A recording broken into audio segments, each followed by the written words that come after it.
Cell phones have proved to be a mixed blessing in modern society. They have certainly made our lives easier in many ways.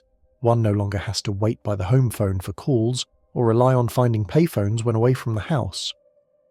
Mobile phones have also saved lives and helped solve crimes. Witnesses to crimes are able to immediately alert the police, and there are numerous cases where criminals were caught and convicted of crimes thanks to the testimony of cell phone cameras. But few can deny, especially those who are Generation X or older, that cell phones have a negative side. Cell phones tend to be much more impersonal than speaking with someone in person, with many experts claiming that excessive cell phone use has led to the deterioration of intrapersonal relationships.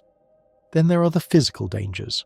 No doubt those of you listening to this have heard of more than one case of fatal car accidents caused by distracted drivers either talking or texting on a cell phone while driving. And there are also the more bizarre cases of people walking into or off things that led to their deaths. The obvious problem is that sometimes our phones bring us into our own personal worlds, a bubble where we're oblivious to the world around us. This is what happened to a young woman in April 2017 when she was talking on her phone as she walked from a train station near Datchet, United Kingdom. The young woman thought everything was fine, but little did she know that a predator was stalking the area, waiting for someone like her who was not paying attention to her environment. Kapil Dogra was a man who had an unimpressive background and little future. In April 2017, he was 35 years old, but had little to show for his life other than a drug addiction and a criminal record. The British citizen of South Asian descent lived in the city of Reading, where he was quite active in the criminal underworld. He was known to be loosely affiliated with some of the South Asian gangs in the area, some of which focused their attention on prostitution and sexual grooming of young British girls. But most of Dogra's criminal activity revolved around him getting his next fix. Dogra was a known drug addict who committed numerous burglaries and an occasional armed robbery or mugging in order to get high. Work was a concept unknown to Dogra, although his ability to effectively hold down a job, if he wanted to work, was severely hampered by his heavy drug addiction. So he spent the better part of his days either committing crime, plotting his next crime, or getting high. On the afternoon of April 12, 2017, Dogra's drug addiction and propensity for violence boiled over when he travelled to the neighbouring village of Datchet in search of drugs. Dogra was fiending for a fix when he woke up on the morning of April 12th. He was low on money and knew that all of the dealers in Reading would turn him away because he had been buying drugs on credit for some time. It is only in the movies where drug dealers maim or kill their customers who are delinquent with their payments. Most drug dealers simply refuse to sell their customers any more drugs until they pay up what they owe, or at least pay up partially.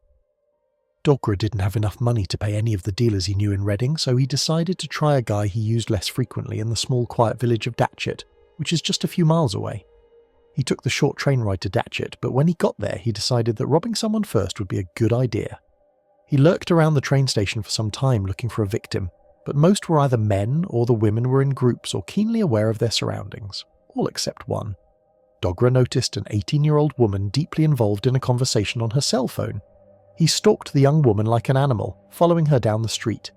He carefully flanked the woman and waited for her in some bushes, and then leaped out, put a knife around her throat and pulled her into the bushes.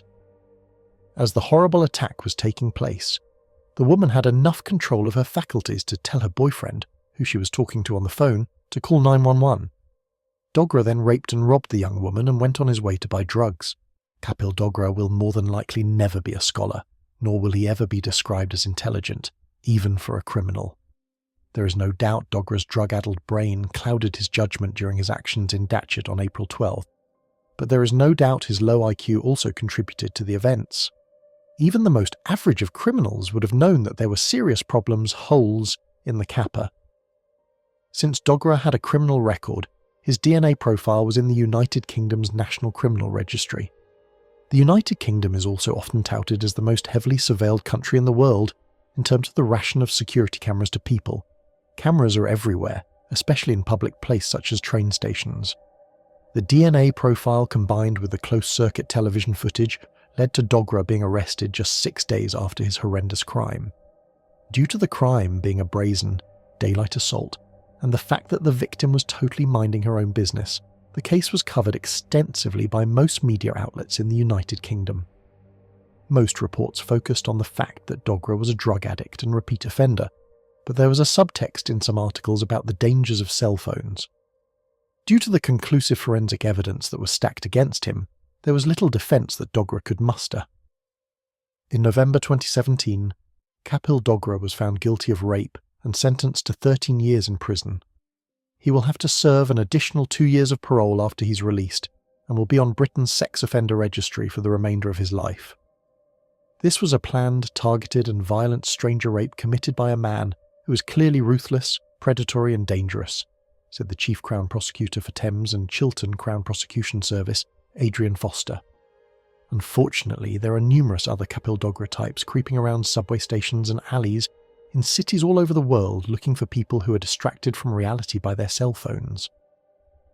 Hey friends, thank you for listening to today's story.